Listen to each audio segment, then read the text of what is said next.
Hello. Hi, folks. So it's excuse me. It's a small group so far. So far. It is the Thanksgiving dinner today, so we're hopeful folks are at home cooking and getting their stuff ready. But welcome to those watching at home, and hi, Becky. Good morning. Thanks for coming. I heard that seemed like they went well last week with Jeffrey. Were you here last time? I did not make it to Sunday school last week. Okay, well then, I heard they went well. So we talked about Matthew, the Great Commission, Oh, okay. and also Romans 12. And pieces of both of those verses are often, or I should say, were featured in some art on Hobby Lobby and Etsy. It was Matthew 28. It's helped if you look at the right sheet. It was Matthew 28, the second half of verse 20. Remember, I'll be with you always. Which is the very last sentence. It's very nice, but it's part of a bigger thing, right? Commission. And then also Romans 12, verse 12 specifically.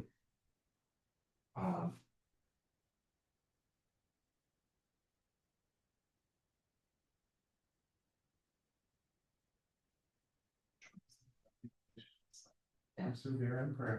So it's very nice. I enjoy this persevere, but it's part of a bigger list of exhortations, which is set right after the body of Christ stuff. So Romans version of body of Christ. So it's part of a big thing. How do you live together? So that's what was talked about last. For this week, that would be explain my confusion a moment ago. I put the wrong thing there. We're on week 9 of this. Can you believe we're over 2 months on these? So we've got this week and next week left to go. Next week, once again, I won't be here. I will be at Lost and Found in Lynchburg with a bunch of 7th and 8th graders. So that will be good. No, it is. That's good. It's tiring, but it's good. I really do appreciate having gone to a couple in a row now. Not just Lost and Found, but Synod events becoming like one of the faces that the youth recognize. Like, oh yeah, I remember you. Like, I'm part of the continuity, and that's cool. Now, is that in Rennick or is that in Lynchburg? This one's in Lynchburg at Eagle Eye Yep. Baptist Conference Center. Yep. And then the next one, Winter Celebration, Anna is on the planning group and I'm the chat. So that'll be a different experience. And then there'll be Kairos.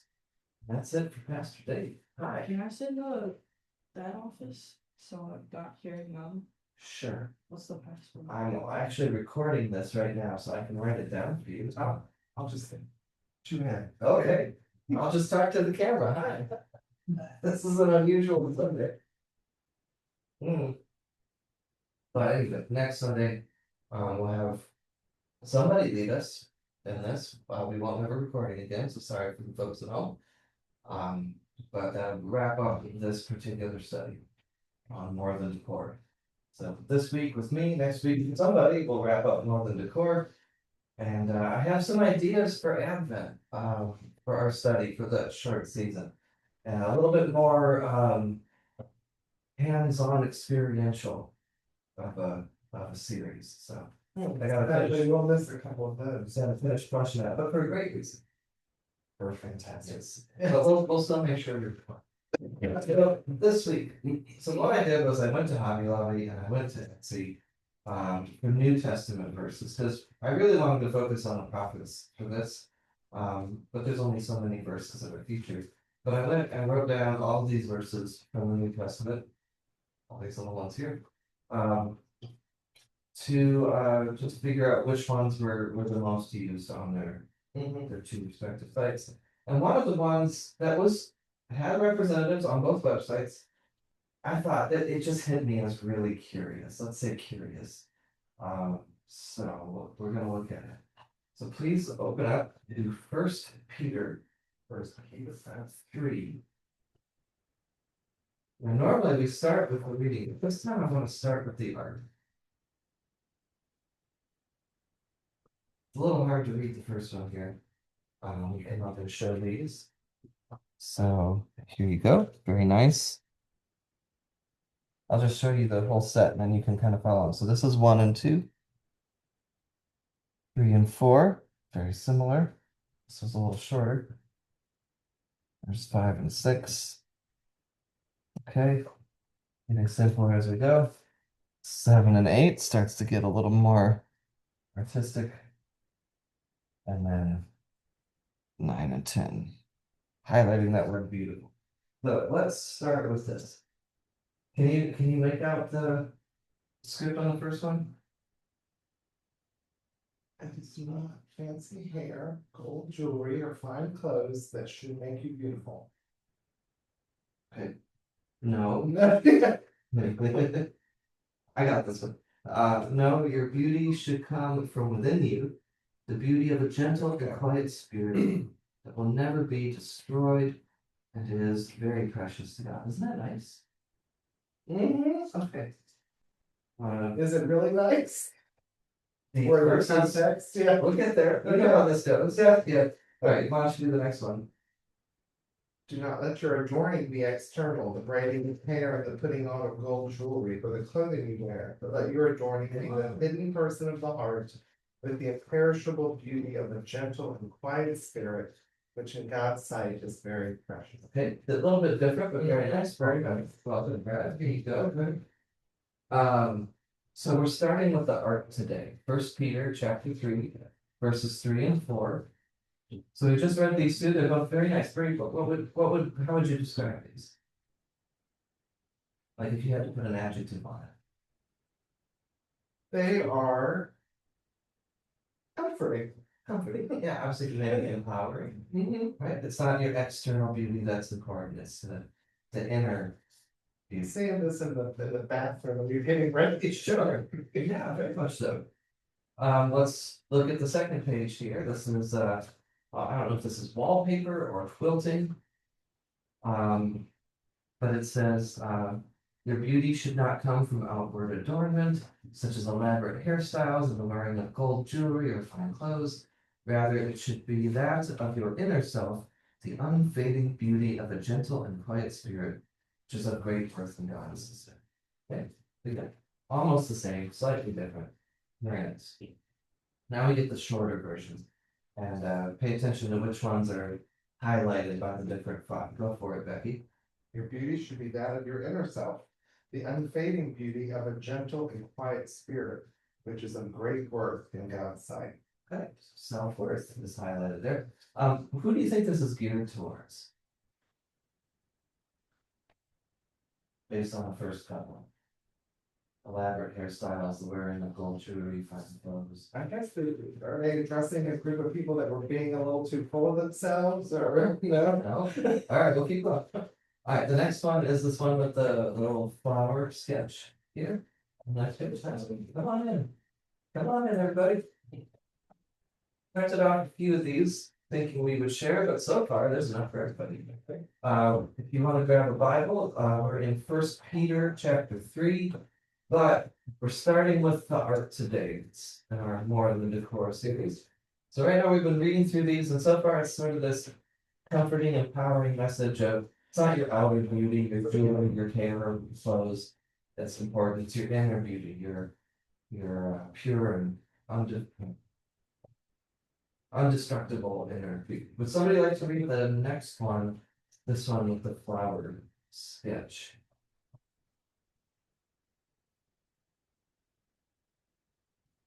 Oh, I'm not sorry. I should have said on the sheets. We're on sheet number 3.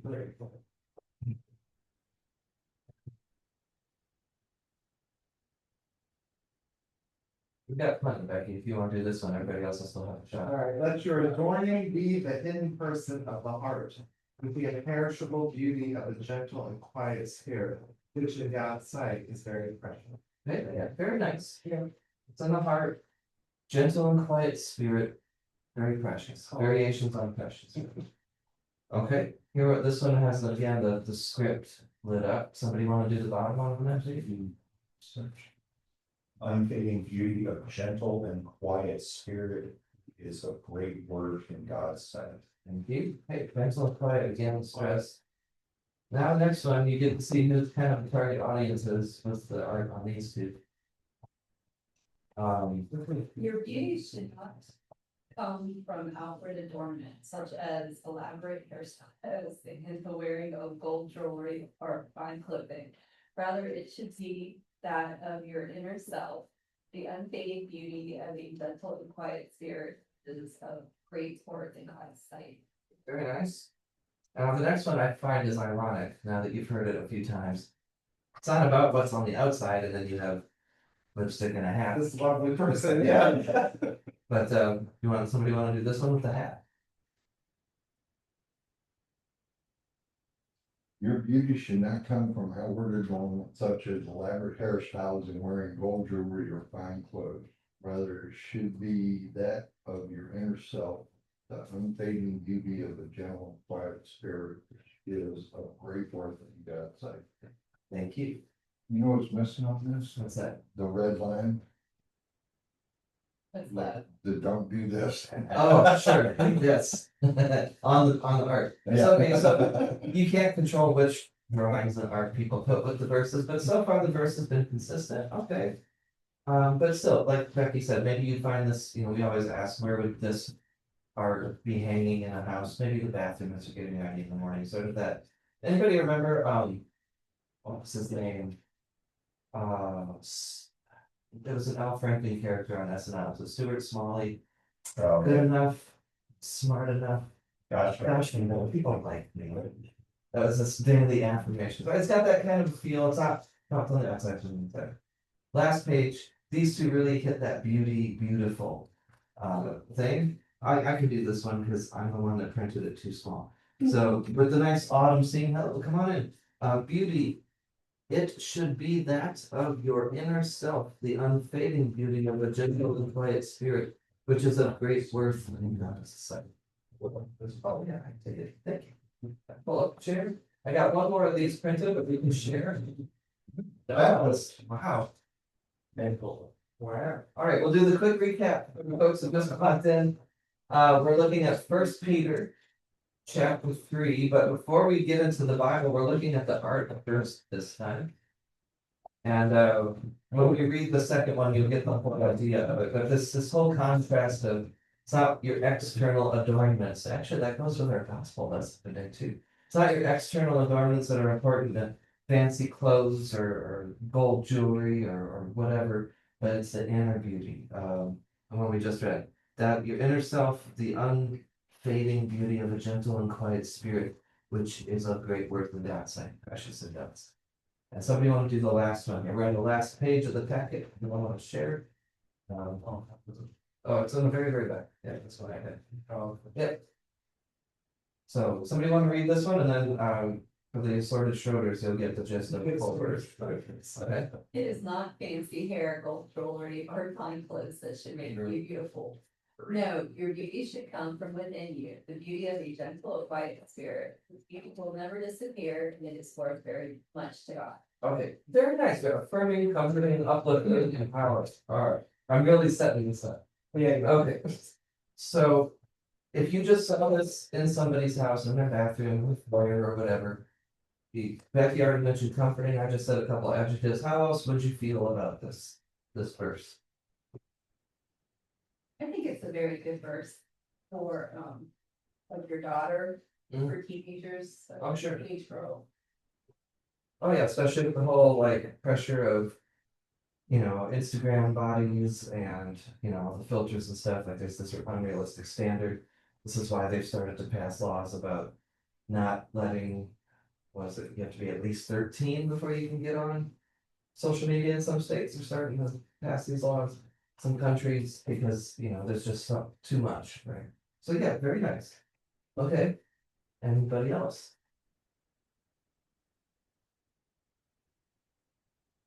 All right. Now it's time for context. It would be good for an older person too. Yes, beautiful. That used to be when they were young. Yeah, the standards of beauty are not crazy. Okay. I'll get launched record, I don't want you to trip. All right, so here we go. Who would like to read the whole first paragraph of First Peter chapter 3? We're gonna go verses 1 through 6. you're a wife, you must put your husband first. Even if he opposes our message, you will win him over by what you did. You, no one else will have to say anything to him because he will see how you honor God and live a pure life. Don't depend on things like fancy hairdos or gold jewelry or expensive clothes to make you look beautiful. Be beautiful in your heart by being gentle and quiet. This kind of beauty will last, and God considers it very special. Keep going. Through 6, yeah. Oh, through 6. Long ago, those women who worshiped God and put their hope in Him made themselves beautiful by putting their husbands first. For example, Sarah obeyed Abraham and called him her manservant. You are the virtue of him if you do right and don't let anyone with Okay, thank you. Little different. Little different once you put it in context. Yeah, okay, before we dig into this. Oh, let's do one more. Could somebody read verse 7? Yeah. Just for That's good. the balance. If you are a husband, you should be thoughtful of your wife. Treat her with honor because she isn't as strong as you are. And if you bear it with you in the gift of life, then nothing will stand in the way of your prayers. Thank you. All right. This one calls it a weaker sex. Yeah, that's what I'm. Yeah. All right. To argue that. Little different. A little different. Okay. So obey, be subject to versus, well, they're weaker, so be nice to them, support them. This isn't news in terms of some parts of the Bible, how wedding vows have been, right? That's sort of when the vows are different for the husband and the wife, where the wife does the honor and obey, but the husband doesn't, right? But yeah, I've heard some reactions around the table as this. Well, you gotta consider that, again, we have a bad habit in the United States to take things out of content and try to put today's mores on something of the past. I don't care if it's 100 years ago or 5,000 years ago. Right. So you have to take it in context, and we're gonna dig into that, but also, I just find it really fascinating how cherry picked this was. Because if you included verses 1 and 2, and especially 1 through 6 on this, But people would buy it. right, people would not buy it. It wouldn't be maybe something you wanted to put up for, yeah, or for yourself. Very different. So, but before we dig into the context and start parsing this out. I've made myself laugh. I made an accidental pun. I said, so what would your reactions be now? Because it's framed differently. That's that. I can't believe I have not made that joke Yeah. in the first 8 weeks of this. Okay, but framing it differently in the context, how would you react now? Did you already say something, Tammy, on this? Oh, no, I just said that was a dad joke. Oh, see, I think anybody can tell these jokes. I don't think dad joke is bad. I think they're corny jokes over than all people. Okay. All right, well, so would you hang this up with the all 6 verses? Yeah, probably not. All right. depends on the denomination. But there's plenty of folks in our country who'd be like, yeah, this is. Yeah, that's what depends on your denomination. Depends on your denomination. All right. Let's see. Most of us around the table have been through a wedding ceremony. Perhaps you've attended a wedding ceremony. Okay. Think of the vows that you spoke or that you have heard in wedding ceremonies. Do you remember them or the gist of them? I think ours 56 years ago, so I think they were basically the ones that, generic ones. I don't remember anything special. Rich or poor, sickness, health. Not Jesus, but they Yeah. didn't do that. back Yeah, then. it was just a generic one that they always give. The one I attended was a redneck wedding, and that's at if anyone objects to this marriage, say it now for the hold in peace, and he just holds up a gun. Literally. Oh, really? Yeah. Okay, That's a real redneck, right? It was a prop, but Yeah, still. sure. Maybe not the note I want to start with her, John, but He was in overalls, so, the official. yes. but the strap Was it a family note? It was a family friend. Okay, I'm Yeah. thinking of back to watching Hee Haw as a kid. Yeah, we're talking I'm about. not gonna do that right now, because that's Yeah, not yeah. probably very fair. Okay, but if that's their choice, sure. I didn't say the obey part. I know that. Okay. Ours were, take you to be my husband or wife, from this time onward, join with you, share all that is to come, then, all that kind of stuff. Like this, Were you both in the ministry at that time? we were in seminary, so we were still in the middle of studies. What's that? You went together? Yeah, that's where we met, yep. So we were very much dorks about it. We did memorize our vows. We still pull them out once in a while, but we had a full service with communion and everything, which is not usually how weddings go anymore. And we were married in the seminary chapel, went across to the, dining hall for the reception. And we sat through a normal kind of communion service, got up to do the wedding part with our vows, and then our first act as a married couple was to serve communion. Not typical, But very cool. but it worked. That's where we were at. So that was kind of fun. But most vows, as time has passed, are getting away from the obey stuff and the one's better than the other. It's more equalitarian as our.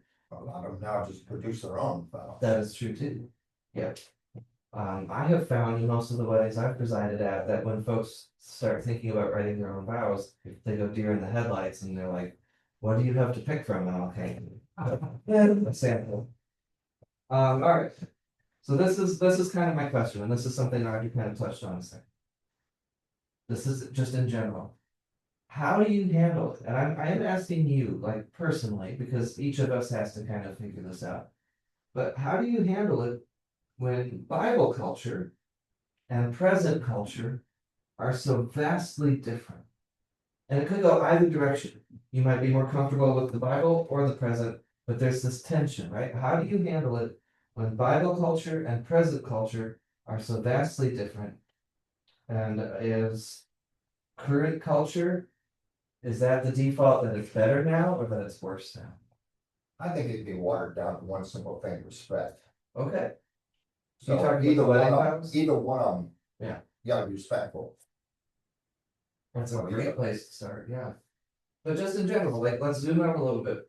Anytime you have something in the Bible, and this could be some of the weird laws in Leviticus, this could be some of the really uncomfortable violent stories in Judges and other places. This sort of patriarchal culture, that kind of stuff. Slaves in the New Testament, it talked about both testaments, but Jesus is like, oh, let me tell you a story about slaves. Well, that hits our ears a little different now. Different time, different history, different circumstances, but still slaves. What do you do? Like, personally speaking, when you encounter one of these instances where, wow, this is really different from where we're at now. I think you have to put it in the context of what was going on at the time, and that probably was. Women were not considered very valuable. Neither were kids. No, neither were kids. Yeah. That's why it was scandalous for Jesus to take the kid on his lap and say, be like a kid. Right. Or let the children come to you. Right. Yeah.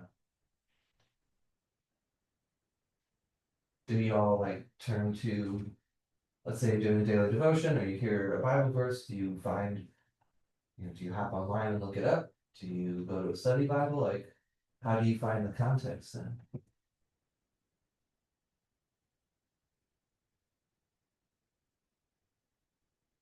Oh, It's kind of a history book. kind of history. Either that or I just gave you a bunch of homework for the rest of your lives. Okay. It is something, it is a real struggle. This is, the New Testament is around 2,000 years old. Different culture, different language, different part of the world. The Old Testament could be hundreds, if not thousands of years older than that. in terms of the stories, maybe they were written down later, but the stories go back thousands of years. And so therefore do the cultures and everything else. So you can't just completely write it off, right? You can't just be like, ah, different time, different place. I'm gonna cherry pick. I'm gonna be selective with how I understand this. You can't just completely write off anything that makes you uncomfortable, or that's really different. But at the same time, you gotta have some recognition of very different time and place. Was it in here in this room? There's the bit in First Corinthians about women don't cover your heads, don't let them speak in church. Okay, we gotta look at the context of that, because that contradicts Paul's other letters. Well, what is he doing here? Because in other places he's lifting up women as leaders and they host the church in their house. And clearly, like look at Lydia and Acts. Well, all these to do with Romans too, so.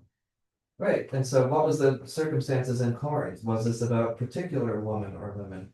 Was it about all the other factions and stuff they had going on? You have to try to figure it out to the point. You can't write it off completely, but you also can't take it at face value with something like that. You gotta get in there and wrestle with it. There's cultures today that are still, Yes, there are. you know, look at the Amish. Sure. They follow that. Yeah. You know, they do what the husband says, and, you know, the woman's basically there to take care of the kids, the house. Yeah. She pops out 10 children, and then once, you know, then she dies, and then they marry somebody else, and, you know, they have 10 more kids, and, you know, it's a lot like. We didn't have Amish communities where I grew up, but once in a while in the grocery store, we'd have a family come in. And even as a kid, you'd be like, something different. Because all the women and girls would have long, long skirts, full length sleeve, everything, long hair.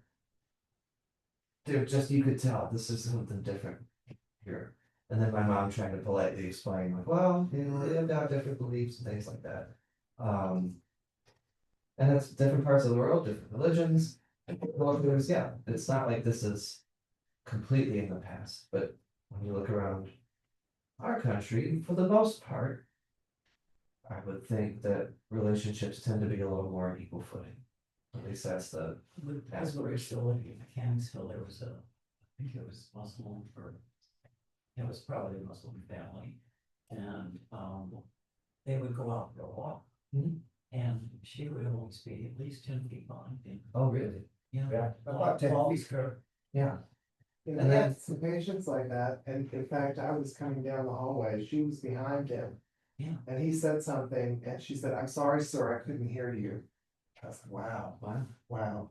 Now, on the one hand, so for instance, with like the hijab or the fuller garments, if it's a voluntary thing, if this is something that like helps you in your relationship with God, who am I to judge?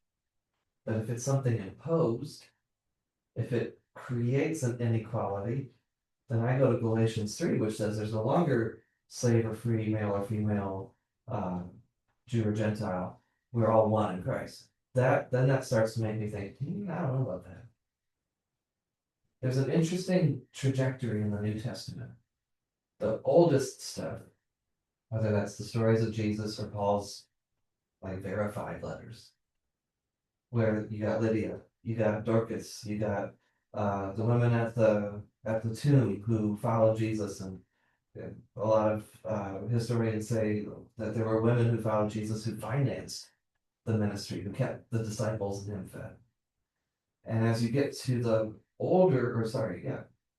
the newer parts of the New Testament, Jesus hadn't come back yet. The first generation of Christians had started to die out.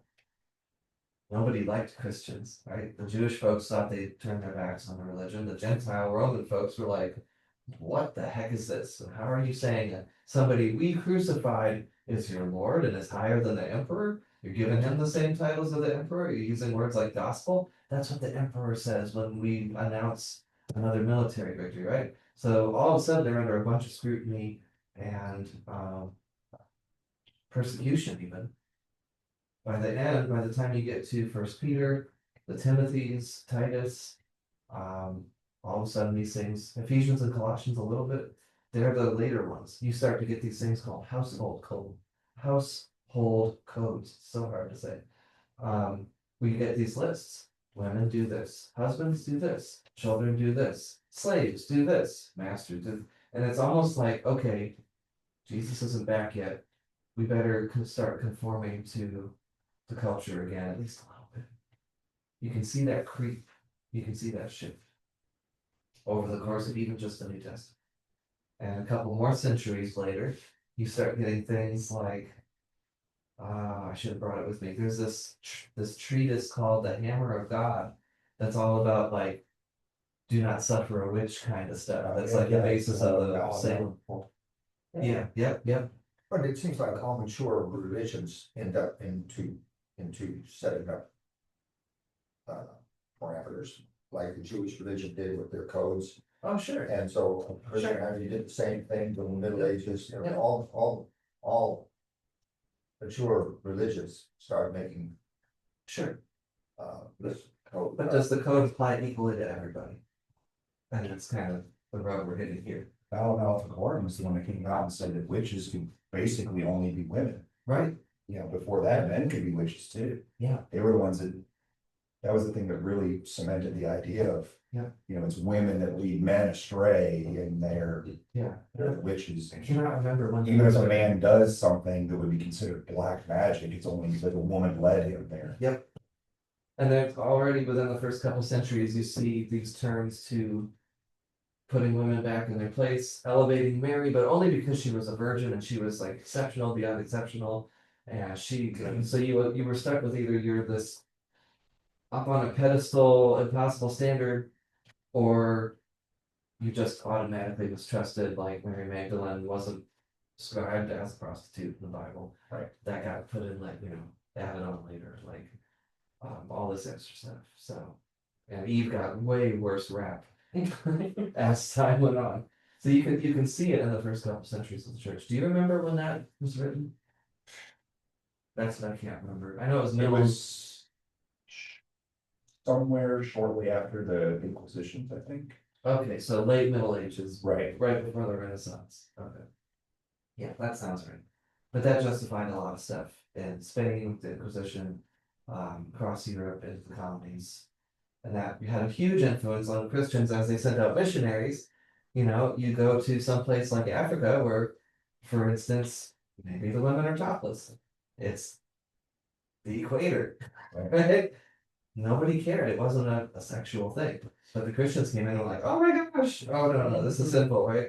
So there was all this imposition of Christian values onto others, which, there's stuff in the Bible about covering yourself and modesty and all that. But again, That was still happening. that's a much bigger can of worms I'm opening. That was still happening in the late 1800s. Oh, yeah. Because if you ever watched the movie Zulu, Mm-hmm. it mortifies the daughter of the Methodist minister who's there, Yeah. So all this stuff that got added on layer by layer, some of it's grounded in scripture, but not if you go back to kind of the core of the gospel of Paul and Jesus. It sounds a lot like Proverbs 31 ministry Mhm. too. They have kind of the rules where what women should be like. Sure.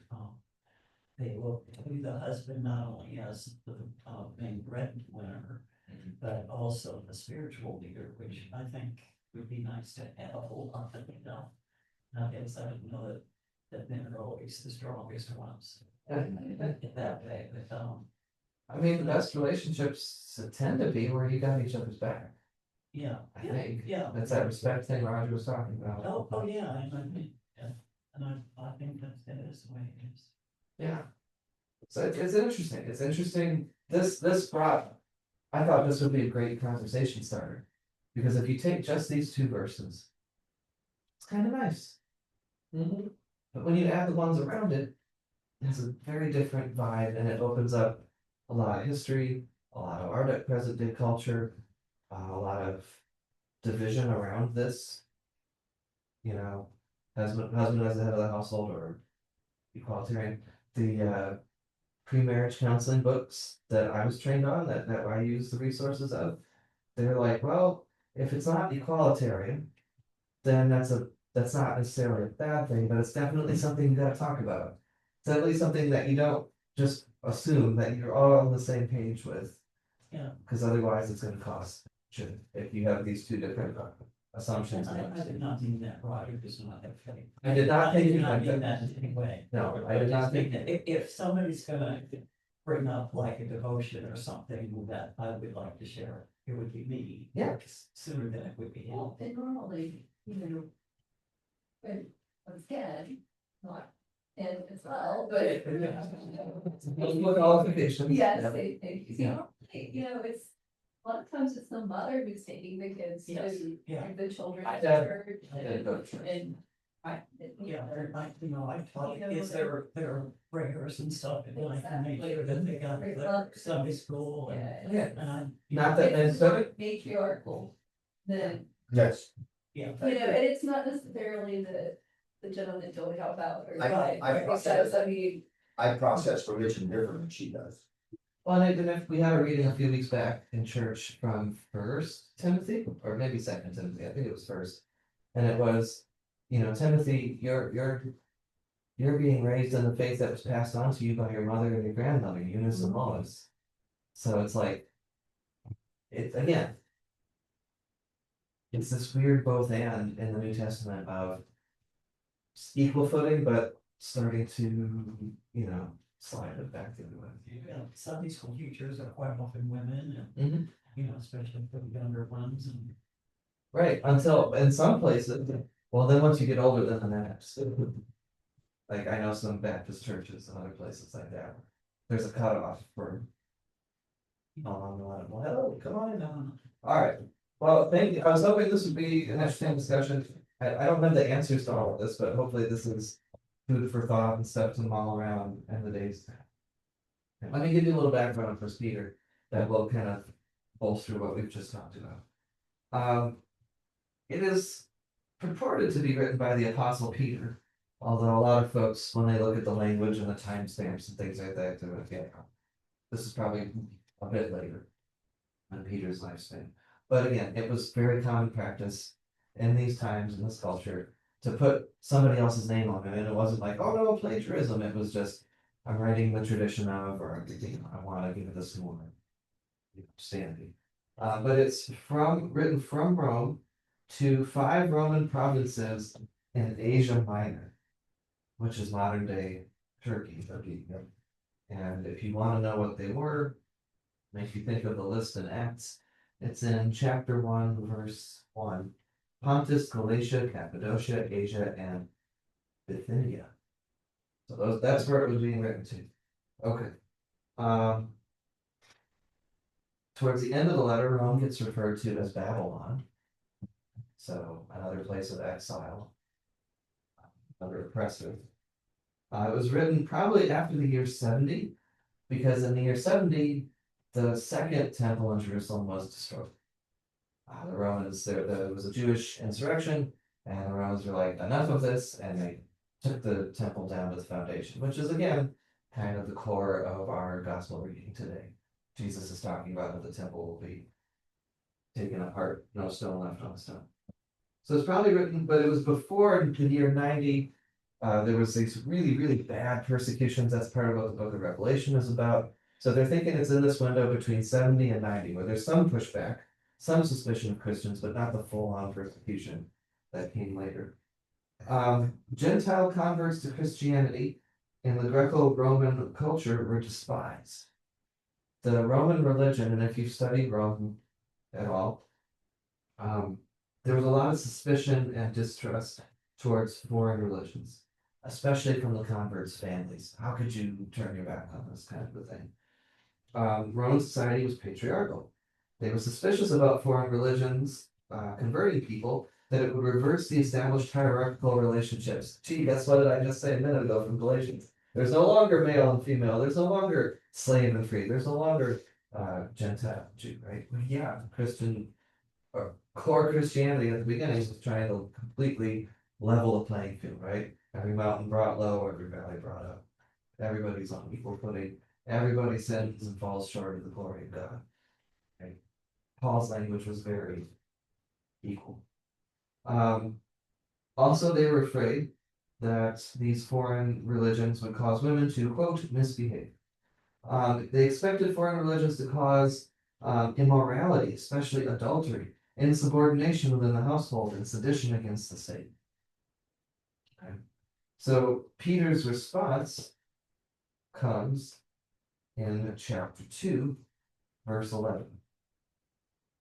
Beloved, I urge you as aliens and exiles, I urge you as aliens and exiles to abstain from the desires of the flesh that wage war against the soul. Conduct yourselves honorably among the Gentiles, so that though they malign you as evildoers, they may see your honorable deeds and glorify God when he comes to judge. For the Lord's sake, be subject to every human authority, whether to the emperor as supreme or to governors as sent by him to punish those who do wrong and to praise those who do right. For it is God's will that by doing right you should silence the ignorance of the foolish. As servants of God, live as free people, yet do not use your freedom as a pretext for evil. Honor everyone. Love the family of believers. Fear God. Honor the emperor. Okay, a little different from how Jesus came across. Give to Caesar what is Caesar's, give to God what is God's. Jesus kind of arguing and debating with all the rulers, whether they were the Jewish leaders or the, Herod and Pontius Pilate. So his response, and it keeps going, is keep your heads down. Don't give them any excuse to get after you. Even if they malign you, let your upstanding moral behavior prove them wrong. And that included, okay, wives, be subject to your husbands. There's other passages we have right here. These other household codes of how the rest of the society should function, so you don't rock the boat. So somebody want to read? We already did 3:1-7 with husbands and wives. Could somebody please read chapter 2, 18-25? I got it. All right. Servants, be submissive to your masters with all respect, not only to the kind of and gentle, but also to the overbearing. For one is approved if mindful of God, he endures pain while suffering unjustly. For that credit it is. If when you do wrong and are beaten for it, you take it patiently. But if when you do right and suffer for it, take it patiently. You have God's approval, for to this you have been called, because Christ also suffered for you, leaving you as an example that should follow in his steps. How far do you want to go? 25. He committed no sin, no guile was found on his lips. When he was reviled, he did not revile in return. When he suffered, he did not threaten, but he trusted to him who judges justly. He himself bore our sins in his body and on the tree, that we might die to sin and live in righteousness. Excuse me. By his wounds you have been healed, for you have strayed like sheep, but have now returned to the shepherd and guardian of your souls. Thank you. Okay. So, hey, slaves. I mean, this is, I don't know what to do with this. Because the example they give of Jesus was suffering for the sake of others, to save them, right? To show that you love your enemies. And that there was a bigger purpose going on there, right? A slave getting beaten by their master because they did something wrong, that's bad, but for doing something, I don't see what are they getting beaten for that was right? Saying, well, Jesus said we shouldn't be slaves anymore, but no, I don't know. Or Paul said. So I don't know. It's like, okay, keep your heads down, don't rock the boat. Right? That sounds like something that a slave master in the South, just wasn't Civil War and everything, that they treated their slaves and they expected them to take their punishment, do it with smiles on their faces always. I should know this. I don't know for sure, but I would guess that this was one of the first to say. Verses that they used to say that was in the Bible. That's right. And the masters wanted the slaves to have religion and go to church for things like this. Here's the structure of things. What they didn't realize was that the hymns the slaves were singing were coded messages of freedom and hope and perseverance. Shall we gather at the river wasn't just looking at Revelation, it was, this is where we're gonna meet when we, try to get on the Underground Railroad. A lot of those hymns had secret meanings. And there's one more, chapter 5, 1 through 5.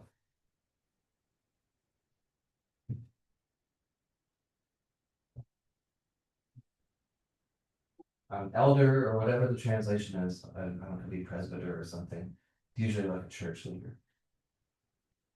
Now as an elder myself, and witness of the suffering of Christ, as well as one who shares in the glory to be revealed, I exhort the elders among you, tend the flock of God that is in your charge, exercising the oversight, not under compulsion, but willingly, as God would have you do it, not for sordid gain, but eagerly. Do not lord it over those in your charge, but be examples to the flock. When the chief shepherd appears, you will win the crown of glory that never fades away. In the same way, you who are younger must accept the authority of elders, and all of you must clothe yourselves with humility in your dealings with one another. For God opposes the proud, but gives grace to the humble. Thank you. So there again, okay. Hey, elders, keep things on lock, but don't overdo it. And hey, young people, respect your elders, don't get out of line. And I have a feeling this is a verse that was quoted a lot in abuse situations. Not just, I know Catholic priests get a lot, Baptists have that, but it's every denomination. Anybody who's in a position of power can become tempted to use that power for wrong things. And I have a feeling that this is a verse that was cited a lot as victims came forward and be like, oh, well, you gotta submit. One of the things I used to hear a lot when I was a kid was children seen and not heard. Right. I heard that a lot. You're giggling too, so. And there's a time and a place, right? But Never tell your kids that. No. You never tell. No. Well, I do jokingly, I don't. okay, so we have this background of trying to keep your head down and not draw undue attention from the authorities who already don't like you and don't trust you. When you compare that alongside Paul or Jesus, it doesn't completely line up. There's points of parallel, but it doesn't completely line up. The first chapter of First Peter is all about, hey, reject your former beliefs and behaviors, where you did whatever you want all the time and had a good old time. Maybe you thought it was that cheap grace thing that Paul talks about, where I can do what I want because Jesus will forgive me, But don't do that anymore because it's going to draw unwanted attention. That's a lot of chapter 1. These household codes of husband and wives, slaves and masters, elders and young people, those are much more in line with the values of the Greco-Roman philosophy and society, if you read those. Not so much with what Paul is preaching as this new life in Christ. I wrote a quote from the book I was looking up in the study Bible. These Christians live in the tension between their rejection of some societal values and their acceptance of others. Which comes back to, I think, my first question. When you're picking and choosing culture stuff from the Bible, when it is in friction with our current day society and culture, where do you find the in between? Right? How much of the Bible is, well, it's the Bible, you got to do it this way. And how much of the Bible is, well, that was context. That doesn't apply. That's a struggle. It is a struggle. To me, I try to look at the whole Bible as a message from God. Of course, God is love. Mm-hmm. So then, to make whatever you're reading that sounds a little bit different for our day and age, you might think about God as love and what He's trying to tell us today from that. Lois, you're a Lutheran. There's a great Lutheran, especially ELC and Lutheran response, that you're looking at it through the history and the context, and that it's that Luther teaching of the canon within the canon, right? The Bible's full of all sorts of stuff, some easier to swallow than others. How do you make sense of it? You take the part that most shows Christ, the love, Gospels, Paul, Psalms, other places, and you use that as the measuring rod or the lens through which you wrestle with everything else. That's our kind of core biblical interpretation model. At least in our branch of the Lutheran Church. Missouri Synod, Wisconsin Synod, way more liberal. Way more take it exactly as it is. That's my brother. There's a lot more passages in First Peter we could read. We're running out of time a little bit. I recommend you reading the whole thing now that you've had a little background. It's not a bad book of the Bible. There's a lot of really nice stuff in it. One of my favorite images in the Bible comes from First Peter in chapter 2. It's verse. Let's see if I can find it. My pages are skipping me go. Really? No, they're not. It was one page. I don't know. I can't find it now. Oh, it's because I'm looking at Second Peter. Good Lord. First Peter chapter 2.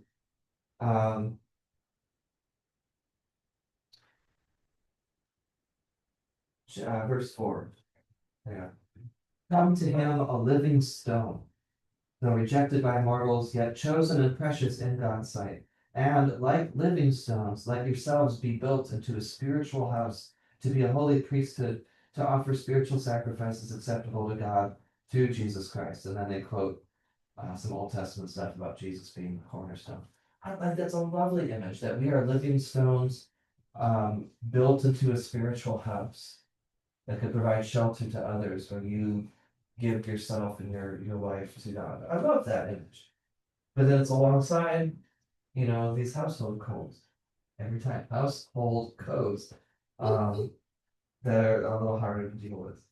I do want to look at chapter 4, verses 7 through 11. Somebody read that. Tell me what you think of it. The end of all things is near. Therefore, be serious and discipline yourselves for the sake of your prayers. Above all, maintain constant love for one another, for love covers a multitude of sins. Be hospitable to one another without complaining. Like good stewards of the manifold grace of God, serve one another with whatever gift each of you has received. Whoever speaks most, do so as one speaking the very words of God. Whoever serves most, do so with the strength that God supplies, so that God may be glorified in all things through Jesus Christ. To him belong the glory and the power forever and ever. Does that seem more in line with maybe Paul's stuff or other parts of the Bible? No. Hold yourself to a standard, take care of each other, speak as though God was speaking. I think, to what Lois was saying, that communicates love. Care for one another, being careful about your words and your actions.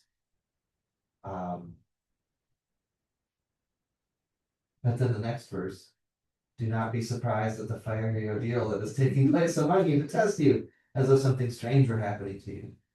But rejoice insofar as you are sharing Christ's sufferings. I mean, that's you can find that in Paul and Jesus too. But I don't know. A lot of First Peter, especially when you know the context, there's good things in it, but overall it kind of feels like a fearful faith, right? Kind of an or else way of living out your faith. So I don't know. How much should Christians be in the world versus apart from the world? How much should we have a higher standard? Maybe go as far as like monastery nuns, dressing differently, Amish. How much should we be apart from the world? And how much should we be in the world so that our message actually has a footing? We know the context to which we're speaking. It's a debate. It's more difficult to work within the world than apart from the world. Maybe why do you think that? Well, nuns and priests and ministers, they're all great people and very reverent people, but I think you're more comfortable dealing with everyday people. And sharing views and beliefs, and your neighbor might listen more to you than some minister that comes knocking on their door, you know, maybe not. Do you think it was better when priests and pastors and nuns and you know, all the religious class were held on a higher pedestal? Right, there was that hierarchy of Yeah. whatever it was. Nuns and priests were, noble professions, whereas a farmer was just a farmer. Right, Luther had issues with that. Yes and no. Some of them fell off that pedestal pretty fast. Yeah, and that really And that hurt a lot of really people. changed people's opinion. Yeah, when you put people, or even women, when they used to put them on a pedestal, when you get put on a pedestal, inevitably they're gonna fall because of Celebrities, sports stars. So I think Yeah. that, to me, is a bad thing to do, put people on pedestals. To me, no offense, but to me, a preacher or a lawyer or a doctor, Sure. they put their pants on one leg at a time like I do. The difference is, I was in electronics, and if I talk to you about electronics, I go, I hit your Peter principle when you start looking like a bobblehead, you know. Sure. So it's the same thing. I go to you because of your knowledge, just like I go to a doctor or a lawyer or whomever I go to. Yeah. And so I don't see you a grade level higher to God than I am. I thank think that you are, Actually, good. you are just more educated in that field Sure. I've got a like anybody else. Yeah. Like, you wanted your equipment fixed and came to me, or you went to a lawyer to get yourself squared away, that's what they're there for. So Right. I don't put you as any higher in the hierarchy than anybody else. That's good. I hope through these conversations and through preaching, y'all see that I don't have all the answers. I struggle, I wrestle. And I do that on purpose because I don't want to be like, I got all the answers and I'm better than everybody else. I'm not. Very easy to talk to. I think we got me when we first came here, Larry and Nancy Matthews, so they were the same age as John and I. Mhm. And we were good friends. We'd go to each other's houses for dinner, and we babysat for each other's kids. And Larry drank beer with John, and, you know, I heard her complain about her husband, the same complaints I had about mine. Yeah. And realized they were just Yeah. ordinary people, just a different profession, you know. So I think that ties back around to the art. If you take these two verses, it could be nice. It could run the risk of putting somebody on a pedestal. But in a way, it's trying to say, forget about all the outward trappings. It's what's on the inside that counts, basically. Some of these really do stress the quiet and gentle, be quiet and gentle. Don't step out of your station, right? But on the whole, this could be very nice. And it can say like, people might try to put you here, but go with what's on the inside that counts. People might try to judge you by the outside, for good or worse, for good or ill, but it's what's on the inside that counts. But when you put the whole verses 1-6, when you put the whole book of 1 Peter around these, is this a verse that you'd want in your house? Because this to me is more of cherry picked than a lot of the other ones we've looked at. To me, you'd say, I don't want to hang this on my wall, but let's have a good old, let's sit around the dinner table and talk about this and what it means for your lives. This to me is something to chew on more than something to hate on. That's me. That's kind of how I'm wired up. If you feel like your family, your friends, your visitors in your house are gonna see this on the wall and be like, oh, how nice, and we'll never ever ask you the question, oh, where's that from? Then you're safe, right? You can take it as it is and frame it, how you want. But if that would bother you knowing what's behind it, then I would use it in a different. Next week is our last week of this before Advent. I was telling Becky, for the first 5 minutes, it was just me and Becky. We weren't sure how this was gonna go, but I'll be at Lost and Found next Sunday with a bunch of 7th and 8th graders. So if somebody. What? Just don't pray for it. Oh. I appreciate it, and it'll all be good though. It'll be good. Is there a New Testament verse that folks want to talk about? And I'll Any volunteers on the table to lead it? Otherwise, I'll go back to Jeffrey or Darren if they've done it before. I need a verse and a volunteer.